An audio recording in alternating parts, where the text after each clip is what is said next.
आज का हमारा topic nature and scope of stylistic पर है। ये टॉपिक भी स्टाइलिस्टिक से लिया गया है।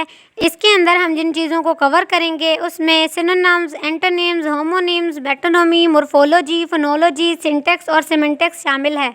इस वीडियो के अंदर हमने nature and scope of stylistic को कम्प्लीटली डिटेल के साथ डिस्कस किया है, जबकि ये synonym, antonym, homonym, metonym, morphology, phonology, syntax और सिमेंटिक्स की डेफिनेशन को भी इससे रिलेट करके डिस्कस किया है। तो चलिए शुरू करते हैं हमारा आज का ये टॉपिक। जैसा कि हम लोगों को पता है, दुनिया में जितने भी इंसान हैं वो सबके सब अपने स्टाइल की वजह से जाने जाते हैं। जैसे इंसान के फिंगरप्रिंट्स दूसरे इंसान से मुख्तलिफ होते हैं, इसी तरह से एक इंसान का स्टाइल दूसरे इंसान से मुख्तलिफ होता है। इसी तरह से अगर हम लिटरेचर की दुनिया में देखें तो हर राइटर दूसरे राइटर से इसलिए मुमताज़ है, इसीलिए मुख्तलिफ है क्योंकि उनके राइटिंग स्टाइल के अंदर डिफरेंसेस आ जाते हैं, उनके लैंग्वेज चॉइस के अंदर डिफरेंसेस आ जाते हैं कि उन्होंने कैसे उस सिचुएशन को डिस्क्राइब किया है, कौन से अल्फाज का इस्तेमाल किया है, कौन से लिटरेरी डिवाइसेस का इस्तेमाल किया है, अपना सेंटेंस स्ट्रक्चर कैसे रखा है, अपने कैरेक्टर्स को कैसे पोर्ट्रे किया है। स्टाइलिस्टिक के अंदर हमें लैंग्वेज वैरायटीज़ के बारे में तब पता चलता है जब हम एक राइटर के स्टाइल को देखते हैं कि उसने अपने टेक्स्ट को क्रिएट करने के लिए क्या कुछ किया है। राइटर का स्टाइल उसके सिलेक्शन ऑफ वर्ड से हमें पता चलता है, जिसके अंदर वो होमोनिम्स का इस्तेमाल करता है, एंटोनिम का इस्तेमाल करता है, सिनोनिम्स का इस्तेमाल करता है, मेटोनिमी का इस्तेमाल करता है। सिनोनिम से मुराद है वो अल्फाज जो एक जैसे मायने रखते हैं। एंटोनिम से मुराद है जो एक दूसरे के उलट मायने देते हैं। होमोनिम से मुराद है वो अल्फाज जिनकी आवाज़ एक जैसी होती है। मेटोनिमी से मुराद है वो अल्फाज जिनके मायने एक दूसरे से रिलेट करते हैं। इसके अलावा अपने राइटिंग को बेहतरीन और लॉन्ग लास्टिंग बनाने के लिए राइटर्स फोनोलॉजिकल, मोर्फोलॉजिकल और सिंटैक्टिक सिस्टम का भी इस्तेमाल करते हैं, जो उनके सिचुएशन पे डिपेंड करता है। फोनोलॉजी का मतलब आप लोगों को पता है, इससे मुराद है लैंग्वेज के अंदर जो कुछ साउंड इस्तेमाल किए जाते हैं उनको देखना। मोर्फोलॉजी से मुराद है मोर्फीम्स को मद्देनज़र रखना, यानी जो लैंग्वेज है उसके अंदर जो वर्ड्स हैं वो कुछ यूनिट्स में डिवाइड हो जाते हैं। तो मोर्फीम से मुराद है स्मॉलर यूनिट ऑफ वर्ड्स जिनको हम अलग अलग पढ़ते हैं, जिसके अंदर प्रीफिक्स आता है, सुफिक्स आता है, यानी वर्ड के स्टार्ट में क्या लगा हुआ है, वर्ड के आखिर में क्या लगा हुआ है। वो सारे जो वर्ड हैं जब वो रूट वर्ड के साथ मिलते हैं तो वो किस तरह के मीनिंग देते हैं, उनका क्या मीनिंग निकलता है, ये सब कुछ हमने देखना होता है मोर्फोलॉजी में। उसके बाद हमारे पास आता है सिंटैक्स यानी कि उस चीज़ का सेंटेंस स्ट्रक्चर कैसा है। एक सेंटेंस को बनाने के लिए उसके अंदर कौन से ग्रामेटिकल एलिमेंट्स का इस्तेमाल किया गया है, जैसे कि नाउन है, फ्रेज है, वर्ब है, एडवर्ब है, कुछ एडजेक्टिव्स हैं, प्रपोजिशन हैं। तो इन सारी चीज़ों से मिलकर एक सेंटेंस बनता है। स्टाइलिस्टिक वो तरीका होता है जिसके अंदर हम लैंग्वेज का मुख्तलिफ इस्तेमाल करते हैं। लैंग्वेज एक है लेकिन उसको इस्तेमाल करने का तरीका मुख्तलिफ है। जैसे कि कोई भी pros writer, poet, play right अपने एक टेक्स्ट को क्रिएट करने के लिए डिफरेंट और यूनिक मेथड्स का इस्तेमाल करता है। फॉर एग्जाम्पल, जो सोफोक्लिस ने एडिपस रेक्स लिखा था वो सिर्फ सोफोक्लिस ने नहीं लिखा था, वो उस दौर में बहुत सारे लोगों ने लिखा था, लेकिन उन सब लोगों के बीच में सिर्फ सोफोक्लिस का टेक्स्ट आज की दुनिया में रह गया है, क्योंकि सोफोक्लिस के लिखने का तरीका दूसरे राइटर्स से मुख्तलिफ था, जिसकी वजह से उसका काम आज भी पढ़ा जाता है, उसको वही अप्रिसिएशन मिलती है।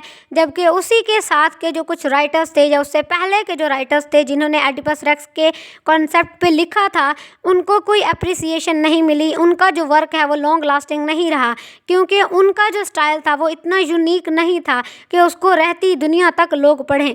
तो इस तरह से हमें लिंग्विस्टिक चॉइस के ज़रिए पता चलता है कि एक राइटर की राइटिंग में वो कौन सा रिफ्लेक्शन है जिसने उसके लिंग्विस्टिक चॉइस को डोमिनेट किया है।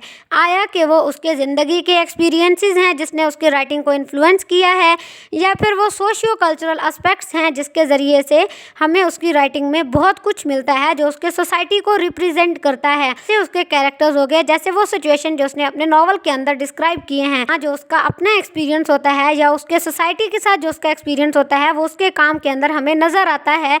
उसकी झलक हमेशा हमें उसकी पर्सनालिटी में भी नज़र आती है और वही जो शेड है वो हमें उसकी राइटिंग में भी नज़र आता है। ये कहना बिल्कुल भी गलत नहीं होगा कि स्टाइलिस्टिक लैंग्वेज और लिटरेचर के अंदर एक बॉर्डर लाइन है जिसकी झलक हमें लिटरेरी और नॉन लिटरेरी टेक्स्ट दोनों के अंदर नजर आती है। एक टेक्स्ट है वो मुख्तलिफ डिसिप्लिन से मिलकर बनता है, जैसे कि उसका लिटरेचर, जैसे उसकी सोशियोलॉजी, साइकोलॉजी, फिलोसफी और बहुत सारी चीज़ें। किसी भी टेक्स्ट के अंदर सोशियोलॉजी का इस्तेमाल इंसान के सोशल इंटरेक्शंस को दिखाने के लिए किया जाता है, जबकि साइकोलॉजी से मुराद है इंसान के माइंड की स्टडी करना, जिसके अंदर हम स्ट्रीम ऑफ कॉन्शियसनेस कॉन्शियसनेस को पढ़ते हैं, इससे मुराद है इंसान के अल्फाज का ख़जाना इतना लामहदूद है कि वो कहना चाहे तो वो कहता जाए कहता जाए कहता जाए, उसके अल्फाज ख़त्म ही ना हो।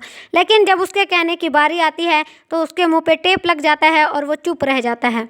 जबकि फ़िलोसफ़ी से मुराद है इंसान का चीज़ों को अडॉप्ट करने का तरीका, परसीव करने का तरीका। लिटरेरी लैंग्वेज के इस्तेमाल को हम अवॉइड नहीं कर सकते, क्योंकि इसी के ज़रिए से हमें राइटर के स्टाइल के बारे में पता चलता है।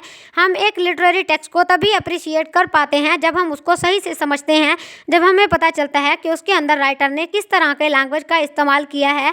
जब हम उस लिटरेरी टेक्स्ट को समझते हैं कि उसके अंदर राइटर ने कौन सा स्टाइल अपनाया है, जैसे कि deviation, figure of speech, foregrounding, discourse, parallelism का इस्तेमाल, कोलोकेशंस का इस्तेमाल कैसे किया है, तो इस तरह से जो एक टेक्स्ट है उसको समझने के लिए हमें उसके जो लैंग्वेज का इस्तेमाल है उसको समझना पड़ता है। स्टाइलिस्टिक को साइंस ऑफ स्टाइल भी कहा जाता है। अगर हम दूसरे अल्फाज में कहें तो इसको साइंटिफिक स्टडी कहा जाता है स्टाइल का, जिससे मुराद होता है हमारे लैंग्वेज को ऐसे तरतीब दिया गया है, एक ऐसे सिस्टम के तहत अरेंज किया गया है, ऑर्गेनाइज किया गया है, उसकी शेप दी गई है कि उसका एक प्रॉपर सिस्टम बन गया है, जिसको हमने साइंस का नाम दे दिया है। तो ये जो टूलान है वो डिफ़ाइन करता है स्टाइलिस्टिक को, the study of language in literature. वो कहता है इसका जो बेसिक कंसर्न है वो उन चीज़ों को समझना होता है जिसके ज़रिए से हमारी वो राइटिंग बनती है। तो स्टाइलिस्टिक एक इम्पोर्टेंट टूल है to examine and analyse a literary text, जिसके ज़रिए से हम एक लिटरेरी टेक्स्ट को एग्जामिन भी करते हैं, डीपली एनालाइज भी करते हैं। ये एक इंटरेस्टिंग ब्रांच है लिंग्विस्टिक का, जिसके अंदर हम डिफरेंट स्टाइल्स ऑफ लैंग्वेज को स्टडी करते हैं।